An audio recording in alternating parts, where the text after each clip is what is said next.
안녕하세요. 30대 중반 남성입니다. 요즘 산전수전 공중전 유행이더라고요. 어떤 프로그램 출연자가 한 말이라고 하던데 제 인생도 딱 산전수전 공중전을 다 겪은 느낌이라 여러분들께 한번 들려드리고 싶습니다. 제 원래 가족은 아버지, 어머니, 형과 저 이렇게 네 식구가 월세방에 살았습니다. 아버지가 고기 잡는 어선을 탔고 어머님 품삯을 받고 남의 집 일을 하러 다니셨죠. 형은 저보다 2살이 더 많았는데 이름은 광식이었어요. 제 이름은 광수고요. 전 형 옆에 껌딱지처럼 붙어 다니면서 졸졸 따라다녔습니다.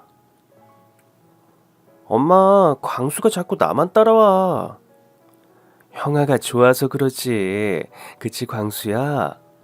응, 나는 이 세상에서 형아가 제일 좋아. 형아랑 노는 게 제일 좋다고. 야, 그래도 화장실까지 따라오면 어떡해. 난 형아 따라쟁이니까 쉬야도 같이 할 거야.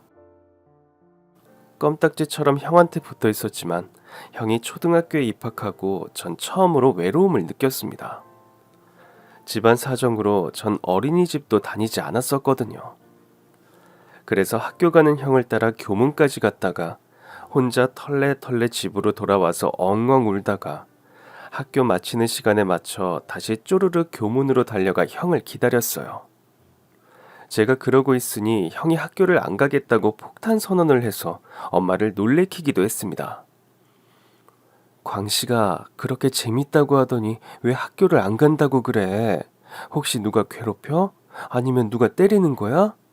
그것도 아니면 선생님한테 혼나서 그러니? 아니야. 학교는 너무 재밌어. 그런데 왜 안 간다는 거야? 엄마, 내가 학교에 가면 광수가 너무 심심하잖아. 나 광수 혼자 노는 게 마음에 너무 걸려.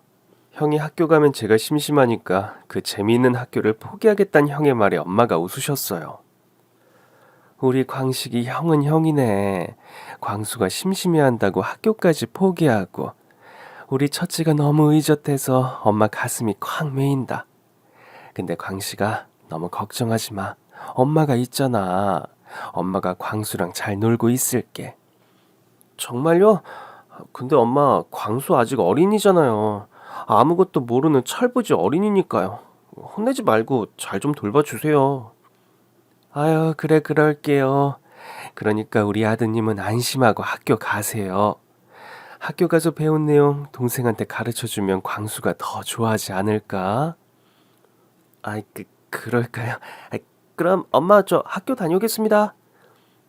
책가방을 맨 형이 엄마한테 꾸벅 인사를 한 뒤 절 보며 웃었습니다. 광수야, 형 간다.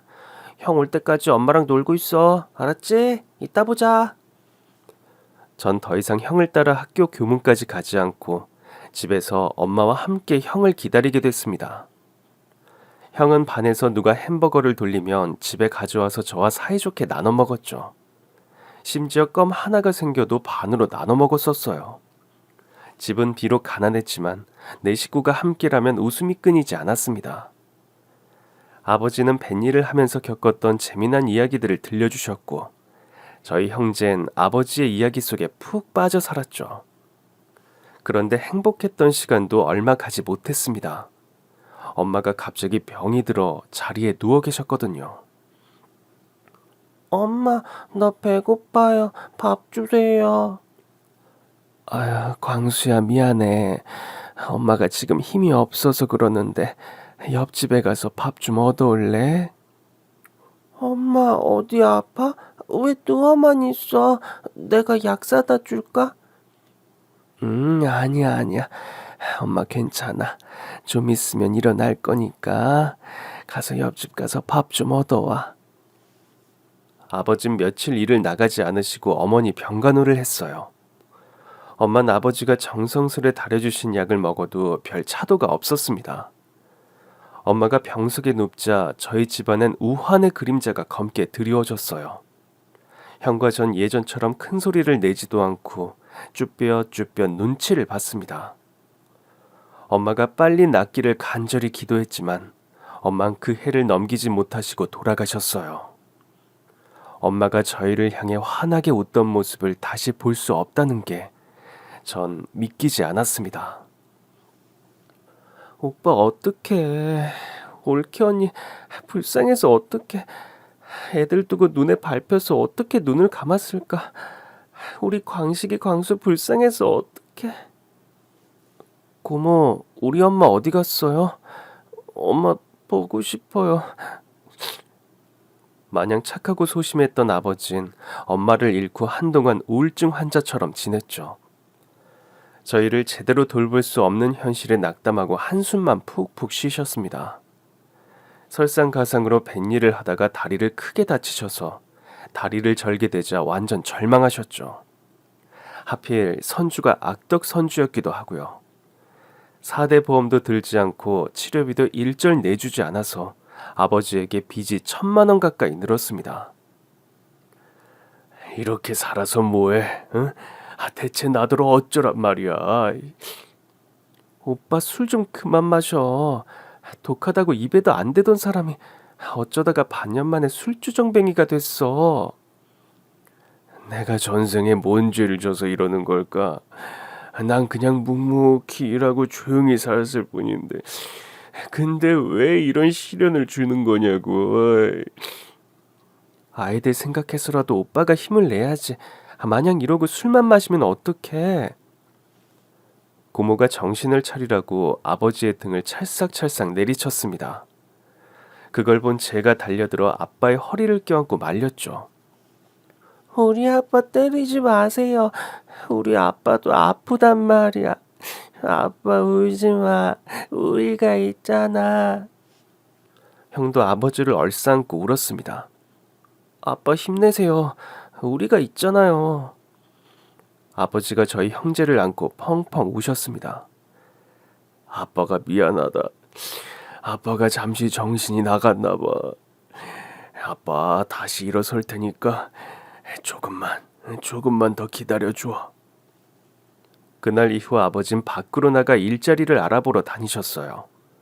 그리고 고모를 불러 저희를 맡기려고 하셨죠. 동수가 평택 공장에 빈자리가 있다고 오라던데 한번 해볼까 해. 잘 됐네 오빠. 슬플 땐 몸을 많이 쓰는 게 좋아. 몸이 피곤하면 아무 생각도 안 들잖아.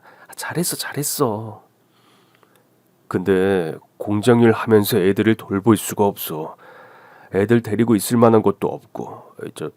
그래서 말이야. 뭐? 설마 나한테 애들 맡기려고? 오빠 그건 아니지. 그렇지. 너도 힘들지. 오빠 우리 시어머니 알잖아. 얼마나 꼬장꼬장한지. 내가 남편 카드 쓰는 것도 못마땅히 해서 카드 내역 일일이 조사하는 분이셔. 뭐 하나라도 친정에 빼돌리는 건 없는가 눈을 벌겋게 뜨고 계신데 내가 조카를 데리고 산다고 해봐 당장 이혼하라고 하실 분이라고. 게다가 우리 석이 아빠도 요즘 많이 힘들어. 요새 한 집 건너 또 치킨집이잖아. 게다가 장사도 잘 안 돼서 우리 세 식구 먹고 살기도 벅차. 오빠 미안하지만 진짜 이건 아니야. 그렇지. 나도 그냥 한번 물어봤어. 참 조치원 이모가 혼자 계시지? 전화 한번 해볼까? 조치원 이모 허리 디스크 시술한 지 얼마 안 됐어. 게다가 무릎도 안 좋고 지금 애들 돌볼 몸이 아니야. 고모를 시작으로 다른 친척들에게 저희를 맡기려고 했지만 모두 저희를 다 외면을 했어요. 어느 날 아버지가 저희를 중국집으로 데려가 짜장면을 사주셨습니다. 그날은 특별히 탕수육도 나와서 저희는 신나게 후루룩 쩝쩝 젓가락질을 했죠. 배불리 먹고 배를 두들기고 있는데 아빠가 호주머니에서 주섬주섬 무언가를 꺼내셨습니다. 아빠, 그거 엄마 목걸이잖아. 잘 알고 있네. 이거 아빠가 엄마랑 결혼할 때 선물로 준 목걸이란다. 근데 똑같은 게 하나 더 있네. 목걸이가 쌍둥이야. 이건 아빠 거고 다른 이건 엄마 거야. 우와, 커플 목걸이다. 아버지는 엄마와 사랑의 징표로 했던 백금 쌍목걸이를 저희에게 하나씩 나눠주셨어요. 동그란 펜던트가 마치 반지 같아 보였죠. 형과 전 목에 목걸이를 하고 거울에 비춰보며 누가 더 멋진가 포즈를 취했습니다. 그때 이 모습을 보던 아버지가 흐느껴 울기 시작했죠. 아빠가 지금 돈을 벌어야 하잖아. 그래야 광식이 광수 학교도 보내주고 멋진 옷도 사주고 게임기도 사줄 수 있어. 그런데 아빠가 일을 하려면 좀 멀리 가야 돼. 그래서 아빠가 너희를 좀 어디다 맡겨 놓을 거야. 돈 버는 대로 너희를 꼭 데리러 갈게. 정말 잠시만 기다리면 돼. 눈 깜박하면 우리 다시 만날 수 있을 거야. 싫어. 나 아빠랑 헤어져 있기 싫어. 광수야, 아빠도 그래. 대신 그 형이랑 사이좋게 지내고 있으면 아빠가 반드시 꼭 찾으러 갈 거야. 아버지가 저희를 맡기신 곳은 보육원이었습니다. 부모가 살아있어도 돌볼 형편이 되지 않아 보육원에 맡긴 아이들이 제법 많았습니다. 아빠가 꼭 찾으러 올 거야. 광식이는 광수 잘 돌볼 수 있지? 응, 아빠, 광수는 내가 잘 돌볼게. 광수, 형 말 잘 들을 거지? 그렇게 저희는 아버지와 이별을 했습니다. 낯선 공간, 낯선 사람들, 오직 형만 의지하며 지냈습니다. 시간이 흐르고 전 그렇게 부러워하던 초등학생이 되었어요. 그런데 아빠는 제가 초등학생이 되어도 저를 찾으러 오지 않았습니다. 아주 잠시 헤어져 있을 거라고 했던 아버지의 약속은 끝내 물거품이 되고 말았어요. 왜냐하면 아버지가 일하던 도중에 사고로 돌아가셨거든요. 무리하게 공장 청소를 하다가 기계에 그만 몸이 빨려 들어갔다고 했습니다. 지금 생각해도 너무 안타까운 죽음이었죠. 저흰 진짜 천의 고아가 되어버렸습니다. 아빠가 오실 거란 한 줄기 희망은 연기처럼 사라졌죠.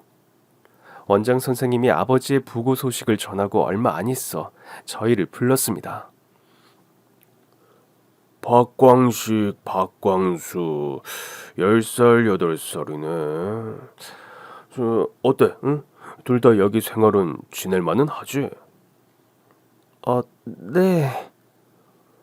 아버님이 꼭 데려오겠다고 하셨는데, 에휴, 안타깝게 됐다. 그래서 말인데, 너희들 입양하려는 분들이 계셔. 돌아가신 너희 아버지도 일반 가정에 입양되는 걸 더 좋아하실 것 같은데, 응? 안 그래? 저희를요? 광수랑 둘이 같이 갈 수 있어요? 그럼 전 괜찮아요. 저는 형아 껌딱지예요. 저도 형 따라갈 거예요. 이제 글쎄, 물론 너희 형제가 같이 입양되면 좋지. 그런데 어른들의 사정이란 게 있잖니. 입양이란 게 니들 입맛대로 되는 게 아니란다. 광수랑 같이 안 가면 전 그냥 여기 있을래요. 광수랑 보육원에서 그냥 살게요. 저도요. 형이랑 떨어지는 거 나 싫어. 저도 형이랑 같이 살 거예요. 저희는 절대 헤어지지 않겠다고 울고불고 떼를 썼습니다. 그러자 원장이 절 먼저 내보내고 형만 불러 한참 동안 이야기를 나누었어요.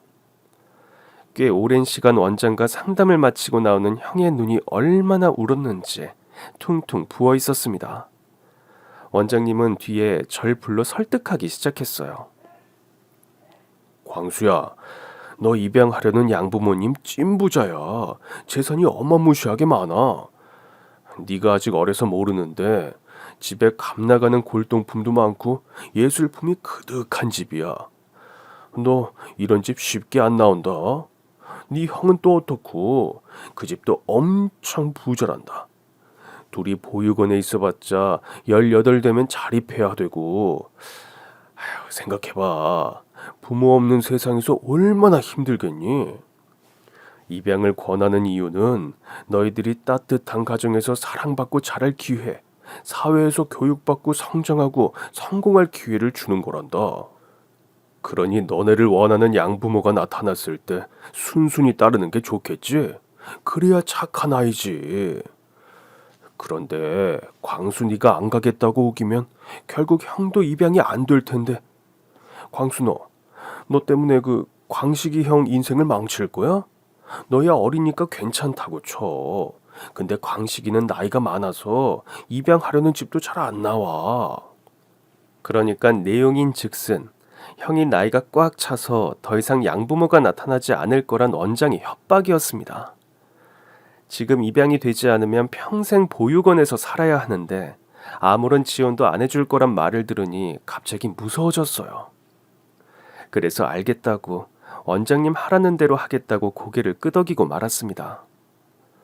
형한텐 분명 제 핑계를 대면서 입양 가지 않으면 안 된다고 했겠죠. 안 봐도 비디오입니다. 양 부모님 댁으로 가기 전날 형은 제 책가방을 챙기면서 눈물을 훔쳤습니다. 광수야, 원장님이 그러는데 정말 훌륭하신 분들이래. 집에 입양한 아이들만 2명이 더 있는데 뉴스에 소개될 정도로 잘해주신대. 그렇구나. 형은 언제 가? 어디로 가? 형은 좀 멀리 갈 거야. 근데 형이 20살이 되면 꼭 너 찾으러 올 거야. 그러니까 그때까지 양부모님 말씀 잘 듣고 지내는 거야. 공부 열심히 하고 사랑 듬뿍 받으면서 지내야 한다. 알았지? 형아. 광수야, 네 이름 잊지 마. 아빠 이름은 박광진, 엄마 이름 김원희. 이거 절대 잊으면 안 돼. 응, 형아 이름은 박광식. 형아, 꼭 나 데리러 와야 돼. 아빠처럼 약속 어기면 안 돼. 꼭이야. 형이 꼭 데리러 갈게. 그때까지 절대 아프지 말고 씩씩하게 울지 않기로 약속하는 거야? 응, 나 절대 안 울고 씩씩하게 있을게. 그렇게 저희는 울면서 헤어졌습니다. 제가 먼저 양부모님을 만났고 한 달 뒤 형이 미국으로 입양되어 갔단 말을 들었습니다. 왜 형은 해외로 입양됐는지 그 내막은 알 수가 없어요. 막연히 살다 보면 언젠간 어른이 될 테고 그럼 형을 만날 거라고 굳게 믿었는데 갑자기 미국으로 갔단 말을 듣고 무서워서 울었던 기억이 납니다. 다신 형을 볼 수 없을 거라는 두려움과 난 철저하게 혼자가 됐던 외로움이 어린 절 엄습했습니다. 뭐야. 전엔 몰랐는데 다리가 너무 짧지 않아? 무슨 발발이도 아니고 완전 쇼다리야, 쇼다리. 못 먹어서 그런가 보지. 당신이 애들 좋아하는 것 좀 해 먹여. 어머, 이 사람 미쳤나 봐. 나 오늘 네일 아트 받았어. 이것 봐, 광나는 내 손톱. 근데 이거 기스나면 당신이 책임질 거야. 다시 해줄 거냐고. 아유, 그놈의 네일 아트 진짜. 됐어. 그냥 피자 2판 시켜서 먹자. 애들 뭐라도 좀 먹여야 될 거 아니야. 세상에 알려진 것과 달리 양부모는 아주 양심 없는 사람들이었습니다. 대외적으로는 마음으로 낳은 아이들을 입양해 키운다면서 이름을 알리고 셀럽처럼 살고 싶어하는 사람들이었어요. 그러니까 입양된 고아들을 양부모에게 귀걸이나 목걸이 같은 액세서리였죠. 바깥에 나갈 땐 화목한 가족처럼 연기를 하고 집에선 아이들을 방치했습니다. 전 그렇게 양부모의 무관심 속에서 눈치를 보며 자랐어요. 양어머니는 제 키가 작아서 꼴 보기 싫다고 대놓고 말했죠. 다리 수술하자, 다리 수술. 철심 박으면 얘 다리가 커지지 않을까? 여보, 병원 좀 알아봐요. 다리 늘리는 수술 좀 하게. 전 무서웠습니다. 진짜로 제 다리를 잘라서 철심을 박는 수술을 할까봐 밤마다 방문을 꼭 잠근 뒤에야 잠이 들었습니다. 짧은 다리부터 학교 성적까지 저의 모든 것이 양부모의 눈에 차지 않았죠. 저처럼 입양되어 온 다른 아이들은 양부모의 눈에 들기 위해서 최선을 다했습니다. 성적을 높이기 위해서 컨닝도 불사했고 학교에선 모범생인 척 굴었지만 뒤에선 서로 욕하고 증오하고 미워했습니다. 1년에 한 번은 방송국에서 취재를 왔었어요. 그러면 저희는 누구보다 화목한 척, 행복한 척 연기를 해야 했죠. 하지만 전 도무지 뻔뻔하게 연기를 할 수가 없더군요. 야, 이번 영상 봤어? 왜 너만 썩은 표정이야? 우리가 너한테 드린 돈이 얼만데 맨날 죽상으로 그러고 있냐고. 너 뭐가 불만인데? 어? 우리가 안 해준 게 뭐야? 학교 보내줘, 학원까지 보내줘. 뭐 너희를 굶기기를 했니? 돈 벌어오라고 일을 시켰니? 더 이상 뭘 어쩌라는 거야? 설마 너희 친부모처럼 살뜰하게 사랑해 우리 아들 쪼쪼쪼쪼쪼 이러는 걸 바라는 건 아니지? 설마 아니지? 너희 같이 비즈니스 하는 사이에 그러는 거 아니다? 알았으면 이제 카메라 앞에서 제대로 해. 우린 평판 먹고 사는 사람들이야. 알았어? 네, 알겠어요. 조심할게요. 아우, 다리도 짧은 게 머리까지 나빠. 어디 하나 마음에 드는 구석이 없어. 너 자꾸 이러면 파양한다. 너 파양하면 알지? 다시 보육원으로 돌아가야 돼. 그러니까 여기서 밥 먹고 살려면 여기에 규칙을 따르라고. 알겠니, 멍청아? 사춘기가 되자 양부모를 향한 미움과 원망은 걷잡을 수 없이 커졌습니다. 어디에도 마음을 붙이지 못하고 천덕꾸러기로 지내던 전 18살이 되자 가출을 감행했어요. 아무런 계획도 없이 무작정 집을 나와서 갈 곳이 없었습니다. 발길 닿는 대로 걷다가 재개발에 들어간 텅 빈 주택가가 눈에 들어왔어요. 문이 열려있는 빈집이 있어서 들어가 잤습니다. 쌀쌀한 가을바람과 한기가 깨진 창문 사이로 퍼져나왔습니다. 문득 돌아가신 엄마와 아버지, 그리고 미국 어딘가에 있을 형이 생각나서 울었습니다. 아버지가 저희에게 나눠주신 목걸이를 손에 쥐고 기도를 했습니다. 형 잘 지내? 나는 잘 못 지내. 나 너무 힘들어, 형. 형이 이 기도를 듣고 있다면 나한테 와주면 안 될까? 나 형 너무 보고 싶어. 나 좀 살려줘, 형. 형을 부르며 흐느껴 울었습니다. 성인이 되면 만나자고 약속했던 형인데 과연 형을 만날 수 있을까? 내 인생은 앞으로 어떻게 되는 걸까? 막막하고 무서워서 오들오들 떨면서 태아처럼 몸을 웅크리고 잠을 청했습니다. 그 후로도 빈집이 아니면 놀이터 원통형 미끄럼틀이나 상가 건물 계단 아래서 밤을 지새우고 배가 고프면 길바닥에 떨어진 삼각김밥을 주워 먹으며 지냈습니다. 공중 화장실에서 씻으며 연명하듯 노숙자처럼 살았어요. 배가 고파서 당장 할 수 있는 일들을 했습니다. 공사장에 일용직으로 하루살이를 했죠. 막노동도 초짜라서 당연히 벌이가 좋진 않았습니다. 끼니라고 해봐야 쌀과 계란, 간장, 쿨피스가 전부였어요. 공사장에서 만난 어른들의 소개로 인력사무소를 통해 물류센터 상하차 일을 했습니다. 길가에서 좋은 신분증으로 나이를 속이고 일을 했죠. 저녁 8시부터 이튿날 아침까지 택배를 분류하면 일당 5만 원을 받았습니다. 하지만 하루살이론 돈을 모으기 힘들었어요. 돈이 있으면 찜질방에서 자고 없으면 노숙을 하며 지내다 보니 어느덧 22살이 되어 있었습니다. 그때 지인의 소개로 등산화를 만드는 제조공장에 취직을 했어요. 기숙사를 제공하는 조건으로 2년 계약직이었습니다. 하지만 성실하게 일한 덕분에 계약 기간이 끝나고 정직원으로 채용되었죠. 국산 등산화를 글로벌 브랜드로 만들겠다는 야심이 있는 사장님이 꿈과 야망이 큰 분이셨는데 마음은 또 선해서 저희 직원들에게 참 잘해주셨어요. 모든 직원들에게 기회를 균등하게 주시고 차별 없이 평등하게 대해주셨죠. 검정고시로 고졸 학력을 얻게 해주신 것도 사장님의 지도 덕분이었습니다. 이후 절 야간대학도 다닐 수 있도록 해주셨고요. 지금도 전 사장님을 존경하고 좋아합니다. 어쩌면 제 아내를 만나게 해주신 것도 사장님 덕분일까요? 제가 이 회사에서 마음이 예쁜 한 여자를 만났거든요. 광수 씨 여권 있어요? 네, 여권이요? 없는데 갑자기 여권은 왜요? 대표님이 이번 박람회 광수 씨 데려간다고 여권 만들라고 하셨어요.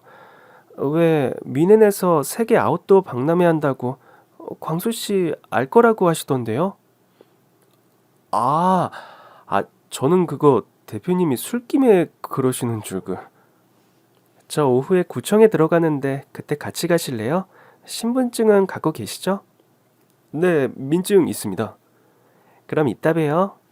미나 씨는 총무실에서 경리로 근무하는 참하고 예쁜 아가씨였어요. 미나 씨는 업무 때문에 전 여권을 발급하러 같이 구청에 갔던 날, 회사로 복귀하려는데 갑자기 소나기가 내렸어요. 우산이 없었던 저흰 당황했죠. 갑자기 비가 어떡하죠? 주차장까진 꽤 걸리는데.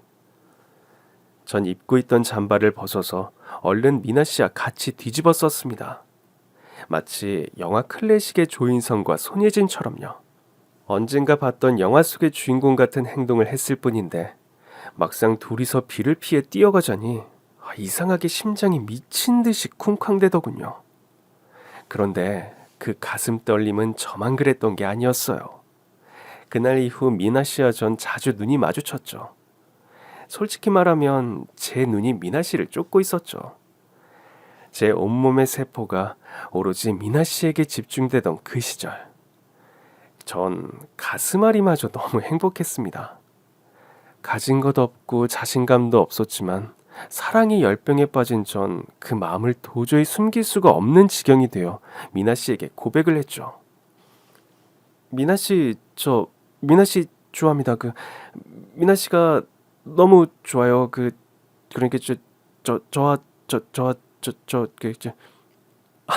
뭐해요? 고장난 녹음기처럼. 죄송합니다. 미나 씨 저와 사귀어 주세요. 네? 저 그냥 하는 말 아닙니다. 정말 오랫동안 생각했어요. 그게 매일매일 미나 씨만 생각나요. 미나 씨만 보고 싶고요. 미나 씨는 저 어때요? 광수 씨는 제가 좋아하는 외모에 대표님이 제일 신뢰할 정도로 성실하고 과묵한 듯 하지만 할 말은 다 하는 성격까지 저도 다 마음에 들어요. 진짜요? 그럼 오늘부터 우리 1일입니까? 글쎄요. 광수 씨가 저희 어떤 점을 좋아하는지도 모르는데 사귀는 건 좀... 그거야 당장 말씀드릴게요. 미나 씨 미나 씨는요. 제가 본 여자 중에 제일 이쁘고요. 그리고 엄청 똑똑해요. 제 월급 펑크 나는 일 없이 야무지게 일 정말 잘하시잖아요. 그리고 어른들 존경하고 다른 사람을 배려하는 인품까지 흠잡을 데가 없는 분이시죠. 거기에 얼짱의 능력자의 인성까지 짱짱 좋은 미나 씨랑 사귄다면 저는 이 세상을 다 가진 것 같은 행운남이 될 거예요. 이렇게 말하면 될까요? 진짜요?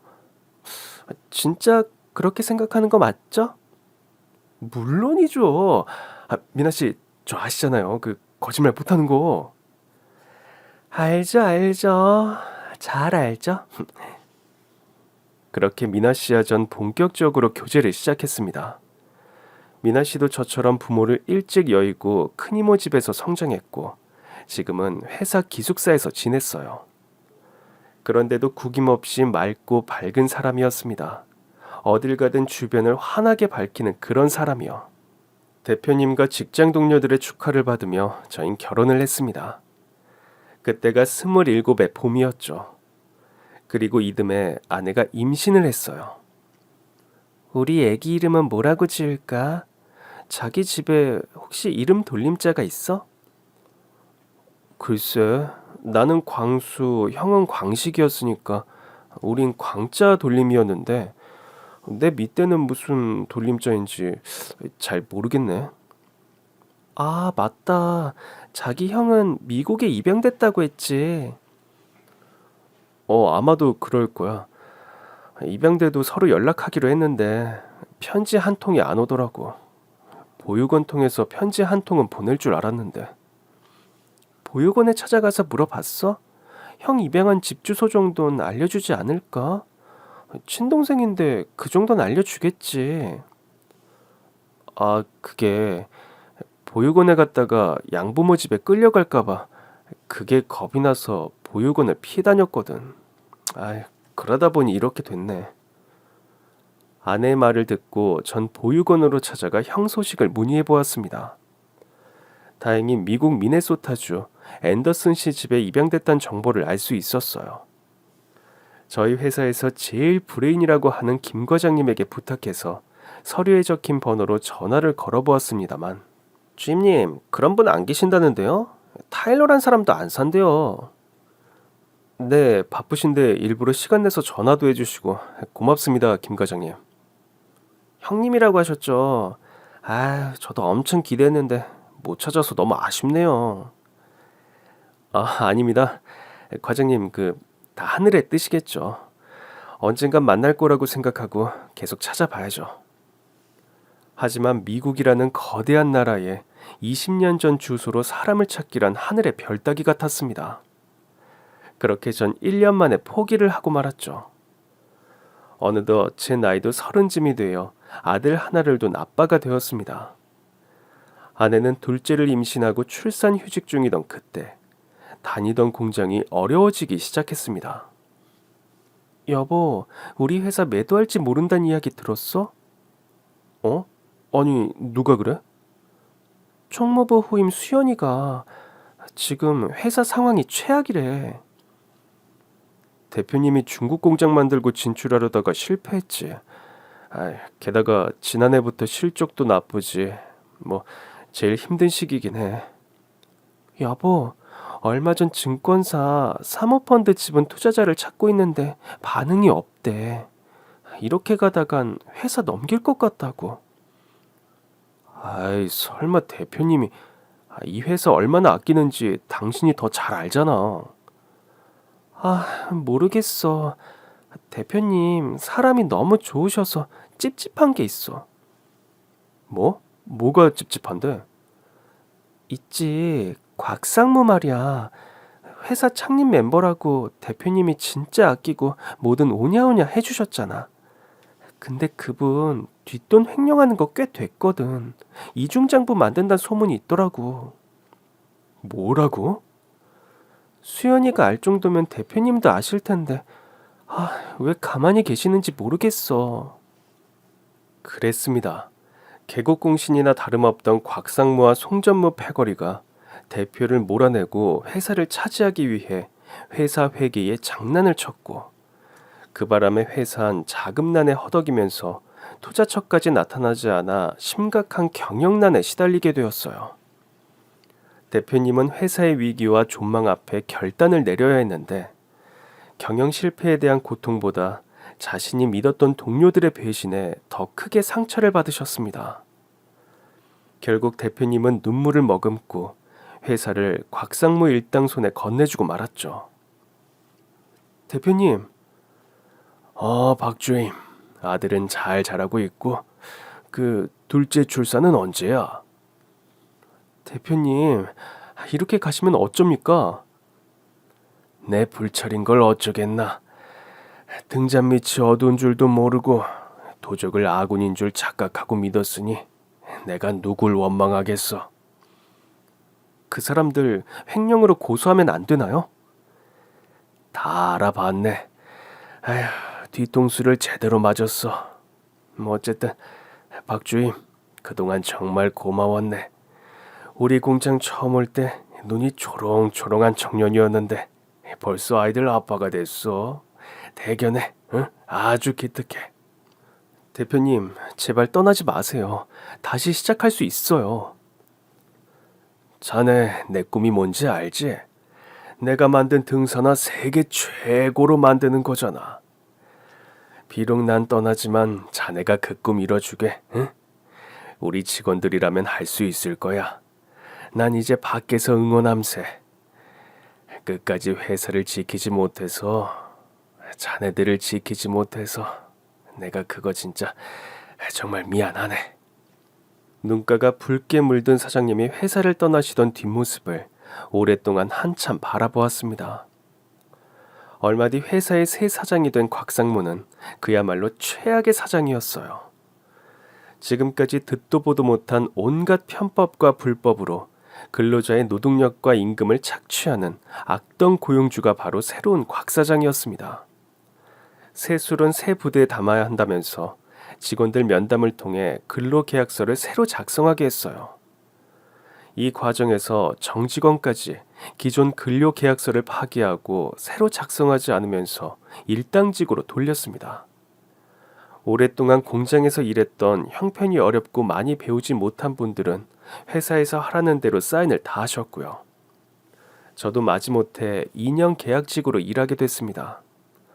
당장 때려치우고 다른 회사를 알아봐야 하나 싶었지만 배운 게 도둑질이고 목구멍이 포도청이라 그냥 묵묵히 회사를 다녔습니다. 전 대표님의 당부도 마음에 걸렸고요. 그런데 곽 사장은 해도 해도 너무하더군요. 한여름 폭염으로 전 국민이 더위를 먹고 있을 때 절전을 해야 한다면서 공장 에어컨을 아끼는 바람에 일사병으로 쓰러지는 분들이 속출했어요. 공장은 찜통같이 더운데 사장실과 회사 사무실은 에어컨을 쌩쌩 틀어서 두꺼운 옷을 입고 근무를 하더군요. 공장의 근로자들은 더위를 먹고 쓰러져도 눈 하나 깜짝하지 않았어요. 그 한여름을 견뎠는데 3개월치 월급이 들어오지 않았습니다. 회사 자금난을 극복하기 위한 피치 못할 상황이라고 둘러댔지만 이건 대놓고 그만 회사를 나가란 뜻이었죠. 곧 아내의 출산일이 다가오는데 저금 통장 잔고는 바닥을 치고 있으니 더 이상 참을 수가 없더군요. 다달이 아파트 대출금과 통신비와 공과금이 나가는데 돈이 없으니 한숨만 나왔습니다. 여보, 불안하지? 그러지 말고 회사에 가서 밀린 월급을 달라고 해보면 어떨까? 안 그래도 그러려고 했어. 당신은 걱정 말고 라마즈 호흡이나 연습해. 응? 코로 들이쉬고 입으로 내쉬고. 다음날 아침 일찍 전 사장실로 찾아갔습니다. 그동안 밀린 월급을 받아내겠다는 각오로 쳐들어갔어요. 마침 곽 사장은 소파에 앉아서 송이사와 차담을 나누고 있더군요. 아, 박주임, 이 뭔 일인가? 내가 자네를 불렀었나? 아니요, 사장님. 급한 사정이 있어서 찾아왔습니다. 곽 사장이 가소롭다는 듯 하품을 하면서 절 쳐다보았습니다. 사장님, 지난 3개월 진짜 덥지 않았습니까? 더운데도 저희 공장 사람들 야근에 특근까지 달렸습니다. 무더위에도 지치지도 않고 그렇게 달린 거는요, 회사가 다시 잘 돌아가서 저희도 안정적으로 회사를 다니고 싶은 마음 때문이에요. 아이, 누가 뭐래나. 다 회사 잘 되라고, 에너지 절약해 당장 급한 자금난 해결하라고 임금 체불 좀 했다. 꼴랑 그거 가지고 파르르 떨면서 사장실을 찾아오나? 응? 아유, 예전 사장은 니들 오냐오냐 하면서 직원들 뒤도 닦아주고 긁어주고 그랬는지 몰라도 난 아니야. 어? 난 칼 같은 사람이야. 사장님, 알겠습니다. 근데요, 지금 당장 저희 가족들 굶게 생겼습니다. 저희 집 말고도 다른 직원들도 다 마찬가지예요. 3개월이나 월급이 밀리니까 여기저기 대출받아서 겨우 삽니다. 공장 하나 믿고 입에 풀칠하면서 사는 사람들이에요. 회사에 정이 많이 들어서 다른 공장 알아보지도 못하는 사람들입니다. 아유, 그놈의 정. 아, 우리나란 이래서 역 같아요. 아, 도대체 정이 뭐길래? 어? 절이 싫으면 중이 떠나면 되는 거고, 중이 싫으면 절은 내보내면 되는 거지. 어? 안 그래요, 송 이사님? 어휴, 지당하신 말씀이십니다. 정스럽게 군다고 이 사람 저 사람 챙기다가 회사 망하면 누가 책임집니까? 일단 회사부터 살려놓고 봐야지. 직원들이 말이야, 자기가 다니는 회사에 애사심이란 게 있으면 자기들이 먼저 월급을 내놓고 허리띠를 졸라매겠다 이래야지. 아유, 역시 송 이사님은 나랑 잘 통한다니까. 전 돌아서고 싶은 마음을 억눌렀습니다. 곧 태어날 아기와 2살 배기 아들의 얼굴이 떠올라 전 이대로 절대 물러설 수 없었습니다. 내키진 않았지만 사장 앞에 무릎을 꿇고 빌었습니다. 사장님, 제발 살려주세요. 제발 밀린 월급 주세요. 저 자식 먹여 살려야 하는 가장입니다. 아들 분유값, 이웃이 제가 받은 월급으로 당당하게 살 거예요. 아이, 답답하네, 이 사람 진짜. 아, 이놈 이거 말이 안 통하네. 송 이사가 제 멱살을 잡고 절 일으켜 세웠습니다. 야, 어디서 행패야? 너 변 사장 끄나풀이지, 응? 지금 변 사장이 시켜서 이러는 거지? 아닙니다. 사장님하고는 상관없어요. 전 그냥 월급만 받으면 됩니다. 제가 노동하고 정당하게 받는 대가를 왜 이렇게 애원하고 구걸해야 하는지 모르겠습니다. 뭐? 정당한 대가? 이 자식 보게. 에휴. 갑자기 제 오른쪽 뺨에 불에 맞은 듯 뜨거워졌습니다. 송 이사가 제 뺨을 세차게 갈겼어요. 전 다시 일어섰습니다. 그러자 다시 송 이사의 따귀가 날아왔죠. 하지만 굴하지 않고 전 다시 또 일어났습니다. 그러자 곽 사장이 악에 받쳐 저에게 발길질을 하기 시작했어요. 어휴, 야야야야, 어? 네가 오뚝이야? 어? 넘어지면 다시 일어서는 오뚝이냐고, 이 자식아. 너 오늘 병풍 뒤에서 향 냄새 맡고 싶은가 본데. 아, 좋아. 어디 끝까지 해보자. 아유. 분이 풀리지 않는지 손목에 차고 있던 롤렉스 시계를 풀곤 손가락을 꺾으며 두두둑 소리를 냈습니다. 그리고 저에게 다가와 멱살을 잡았죠. 곽 사장이 주먹을 쥐고 절 겨누었을 때 갑자기 사장실 문이 열렸습니다. 사장님, 저희 공장 견학 담화는 사장님? 때마침 세계 명품 아웃도어 업체에서 아웃소싱과 MOU를 맺기 위해 방문한 바이어가 사무실로 들어온 거였어요. 외국 바이어의 안내를 맡았던 직원은 사장실 분위기를 보고 당황해서 어쩔 줄 몰라 했고, 그런 사정을 모르는 바이어는 무슨 상황인지 파악하려는 표정이 역력했습니다. 전 누가 들어오든 말든 아랑곳하지 않고 사장의 발에 매달렸습니다. 사장님, 밀린 월급 정산해 주세요. 부탁입니다. 사장의 발 앞에 무릎을 꿇고 머리를 숙였습니다. 사장이 어금니를 꽉 깨물고 대답했죠. 아유, 진짜 이거. 알았으니까 나가봐요, 빨리. 송 이사가 절 벌떡 일으켜 세운 뒤 멱살을 끌고 사무실 밖으로 내보내려고 할 때였어요. 외국에서 왔던 바이어가 제 팔을 잡았습니다. 잠시만요. 저기, 이 목걸이 어디서 났어요? 무슨 말을 하는지 몰라서 전 그 사람을 쳐다봤습니다. 외국 사람인 줄 알았는데 한국인이었어요. 그리고 그 사람의 눈동자 초점이 정확하게 제 목을 향해 있었습니다. 조금 전 사장과 전무에게 멱살을 잡히고 두들겨 맞고 있을 때 제 목걸이가 밖으로 삐져나왔는데 아무래도 그걸 말하는 것 같았어요. 왜 그러시죠? 제 목걸이와 너무 비슷해서. 저도 그런 목걸이가 있거든요. 바이어가 자기 목에 걸고 있던 목걸이를 꺼내 보였습니다.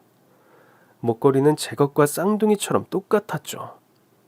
반지 모양의 링 펜던트의 체인으로 된 백금 목걸이. 이건 아버지가 보육원에 들어갈 때 저희 형제에게 나눠주신 선물이었어요. 꼭 다시 찾아오겠단 약속의 징표. 형? 혹시 광식이 형? 설마 광순이? 진짜 광수야? 형, 맞아, 나 광수야, 박광수. 아빠 이름 박광진, 엄마 이름 김원희, 형 이름은 박광식, 그리고 난 박광수. 바이어가, 아니, 광식이 형이 절 얼싸안고 영어로 뭐라고 블라블라 짓거렸습니다. 곽 사장은 어리둥절한 표정으로 말했죠. 뭐야, 뭔데? 어? 둘이 아는 사이야? 그런가 본데요. 한국말도 할 줄 알아요. 게다가 이 커플 목걸이까지. 혹시 이 두 사람 연인 사이 아닙니까? 설마, 진짜면 대박인데? 오늘 두 사람 그 커밍아웃 하는 거야, 그럼? 곽 사장과 통역을 맡은 직원이 나누는 대화를 묵살한 채 형은 손으로 제 얼굴을 찬찬히 쓰다듬었습니다. 광수야, 우리 광수 이렇게 다 자라서 형이 몰라봤네. 형이야말로 아빠랑 완전 똑같이 생겼어. 아유, 아닌데. 네가 더 아빠같이 생겼는데? 형이 곽 사장에게 양해를 구하고 사무실엔 둘만 남아서 대화를 나누었습니다. 형, 그동안 어떻게 지냈어? 미네소타에 산다고 해서 전화했는데 20년이 흘러서 그런지 연락이 안 되더라고. 나 10년 전에 LA로 옮겼어.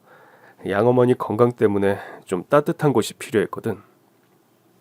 형, 미국에 가서 말도 안 통하는데 어떻게 했어? 처음엔 바디랭귀지 했지. 사실 처음에 적응할 때까지 말도 잘 안 했어. 양부모님은 어때? 좋은 사람들이야?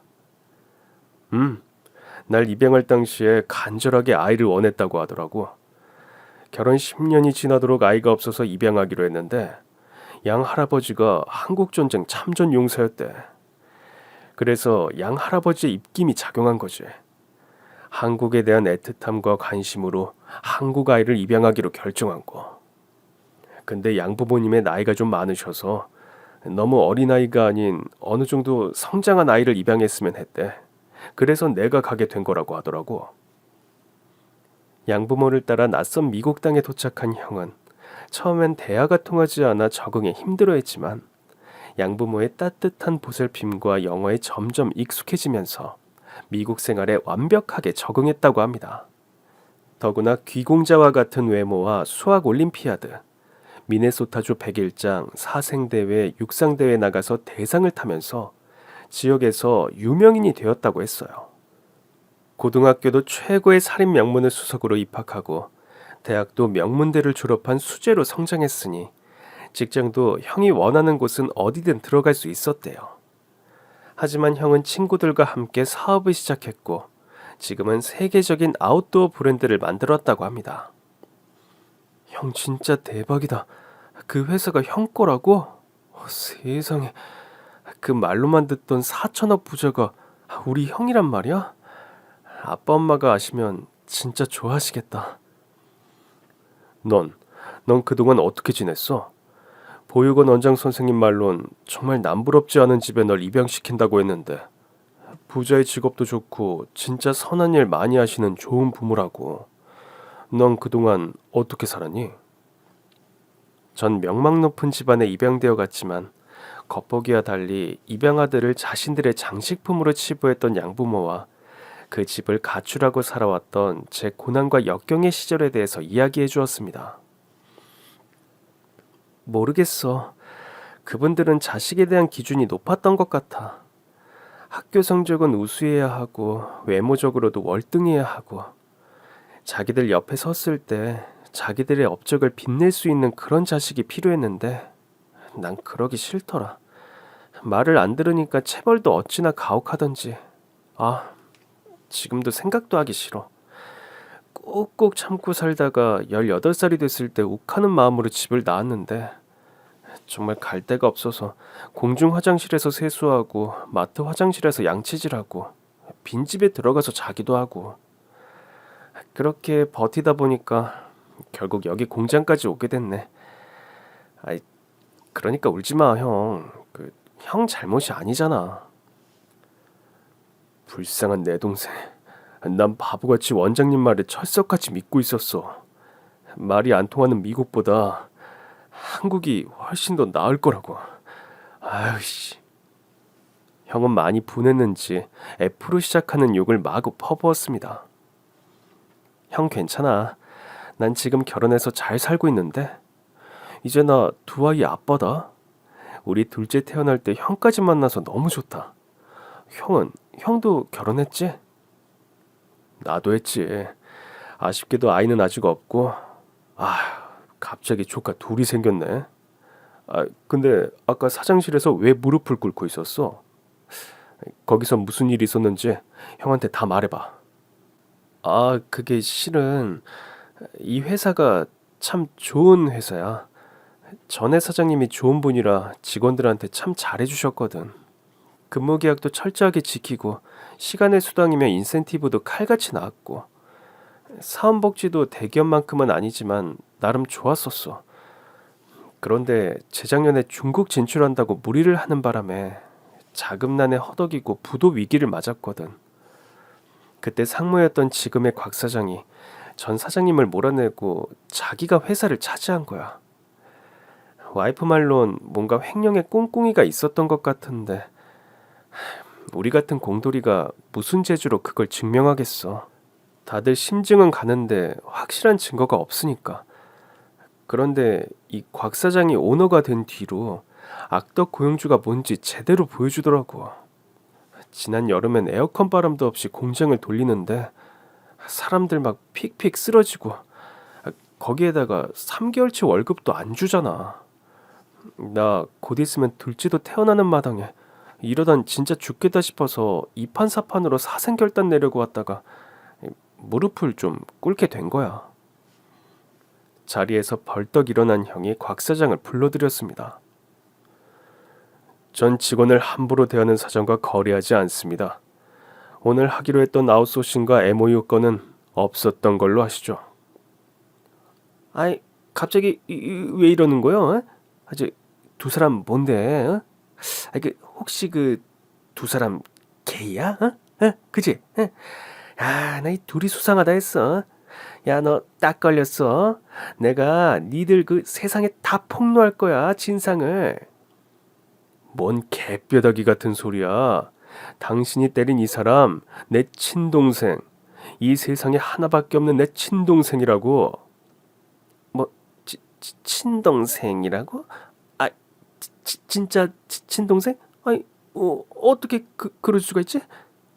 보면 몰라? 입양됐잖아. 그런데 감히 내 귀한 동생한테 손찌검을 해? 계약 파기는 물론이고 당신이 이 회사를 매수하면서 어떤 불법을 썼는지 내가 다 파헤칠 거야. 그리고 직원들에게 밀린 월급도 고스란히 돌려줄 수 있도록 할 거니까 아무쪼록 기대하셔. 형은 정말 한치의 빈틈도 없이 악덕 곽 사장이 저지른 온갖 편법과 횡령과 비리를 다 밝혀냈습니다. 물론 형이 고용한 최고의 변호사가 한 일이지만요. 덕분에 저희 직원들은 밀린 월급도 다 받아냈고 회사 매도 과정에 있었던 불법을 밝혀내 전 사장님이 다시 회사를 되찾을 수 있게 되었답니다. 곽 사장이 매일같이 찾아와 무릎을 꿇고 애원해도 전 가볍게 모른 척을 했습니다. 어찌나 통쾌하던죠. 그러는 사이 저희 집에 둘째가 태어났어요. 둘째는 딸인데 엄마를 안 닮고 절 닮아서 걱정이 이만저만이 아닙니다. 아니 이거 완전 생긴 게 광수인데 광수 너 어렸을 때 내가 봤던 광수랑 똑같이 생겼네. 형, 딸한테 그런 소리 하면 안 돼. 여보, 돈 많이 벌어야겠어. 은우님한테 가려면 지금부터 저축해야겠다. 재수씨, 그런 의미에서 우리 모두 미국 땅으로 가는 건 어때요? 아메리칸 드림을 제가 이뤄드릴게요. 저와 아는 형을 따라서 미국 LA로 이민을 갔습니다. 형은 엄청난 부자의 유명 인사들과도 친했어요. 형 부부와 저희 부부가 식사를 하고 있는 식당으로 베컴 가족이 들어오고 톰 크루즈가 지나가는 일상이 정말 신기할 따름입니다. 전 지금 형 밑에서 일을 하고 있는 중입니다. 공장에서 일했던 노하우를 살려서 조금이라도 형한테 보탬이 되고자 열심히 하고 있어요. 그리고 조만간 제 브랜드의 제품도 만들지 않을까 싶네요. 그땐 제 두 아이의 이름을 붙이고 싶습니다.